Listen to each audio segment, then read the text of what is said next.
Drama serial मायरी में आखिरकार रहीला पागल हो ही गई। रहीला का बच्चा जब से इस दुनिया से गया है तो उसके बाद वो पागलों वाली हरकतें करना शुरू हो चुकी है। हबीब के पास बैठी उसे कहती है कि मुझे अपने बच्चे की आवाज आ रही थी, आपको सुनाई नहीं दे रही क्या? यहाँ पर हबीब रहीला को बहुत ज्यादा समझाने की कोशिश करता है, लेकिन आखिर उसे समझ कैसे आए, उसके जहन के ऊपर दबाव पड़ चुका है। रहीला सो रही होती है, उसकी आंख जैसे ही अचानक से खुलती है तो यहाँ पर शोर करना शुरू कर देती है। कहती है कि जब मैं सोकर उठी तो यहाँ पर मुझे अपने बच्चे की आवाज आ रही थी, तुम्हें सुनाई नहीं देता क्या? मैं अपने बच्चे की आवाज नहीं पहचानती क्या? यहाँ पर हबीब कहता है कि कोई भी यहाँ पर बच्चा नहीं था, अनाया की आवाज थी, एनी की बेटी की, वो रो रही थी। यहाँ पर रहीला कहती है कि कोई भी अनाया नहीं थी, वो मेरा बच्चा था। लेकिन इस बार रहीला पागल हो ही जाती है। कहते इंसान दूसरों के बारे में सोचता है गलत, लेकिन उसी के साथ बुरा हो जाता है। रहीला ने एनी को मारने की कोशिश की, आखिर अपना बच्चा मरवा बैठी और खुद भी पागल हो चुकी है। हबीब उसे भरपूर समझाने की कोशिश करेगा, लेकिन रहीला को समझ नहीं आएगी। हबीब इस बार आयशा से भी माफी मांगने ही वाला है, क्योंकि ड्रामा सीरियल मायरीन का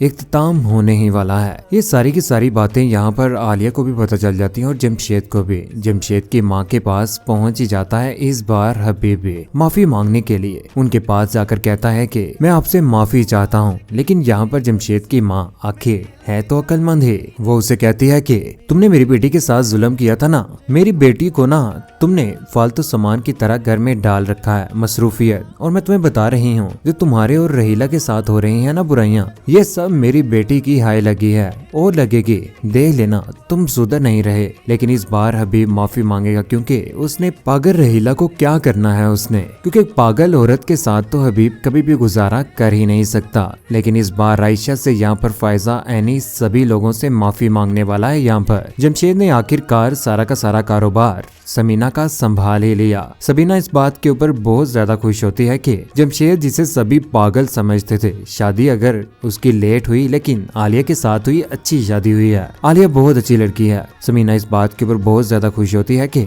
जमशेद ने सारा बिजनेस संभाल कर उसे प्रॉफिट दिया है। फाकिर भी इस बार आमना की बात मान ही लेता है, क्योंकि आमना उसे भरपूर समझाएगी, कहेगी कि फाकिर तुम्हें किसी किस्म की कोई भी जरूरत नहीं है पाकिस्तान से बाहर जाने की। देखो ना, तुम्हारे बाबा का बिजनेस जो वो छोड़ कर गए थे अब बिल्कुल सेट हो चुका है, अब तुम्हें कहीं भी जाने की जरूरत नहीं है। अगर तुम पाकिस्तान से बाहर वापस जाते हो ना किसी और कंट्री में, तो यहाँ पर अनाया, एनी को कौन संभालेगा? बेहतर होगा कि अपनी बच्ची के सर पर रहो। अब तुम जिम्मेदार शहरी बन चुके हो और जिम्मेदार बाप बनकर भी बताओ, और अच्छा शोहर भी। फाकिर आमना की किसी भी बात को नहीं टालेगा। फाकिर को बिजनेस में अच्छा खासा प्रॉफिट होगा। इस बार फाकिर घर में अनाया को भी संभालेगा। यहाँ पर एनी घर की खुशी के साथ काम किया करेगी। आखिर बुरा करने वालों के साथ बुरा ही हुआ। रहीला जो आज पागल होकर बैठ चुकी है, यहाँ तक के रोडों में घुमा करेगी। हबीब भी उसे अच्छे तरीके से मुंह नहीं लगाएगा, जिसके बाद वो रोएगी, चीखेगी, चिल्लाएगी, घर में पड़ी रहेगी। आने वाले वक्त में सारे के सारे जब मामला सेट हो जाएंगे, हबीब को भी समझ आ जाएगी। और उधर फराज, जिसकी हकीकत साइका के सामने आ चुकी है, वो भी इस बार ठीक हो ही चुका है। शर्मिंदा है, माफी मांगने की भी कोशिश करेगा साइका से।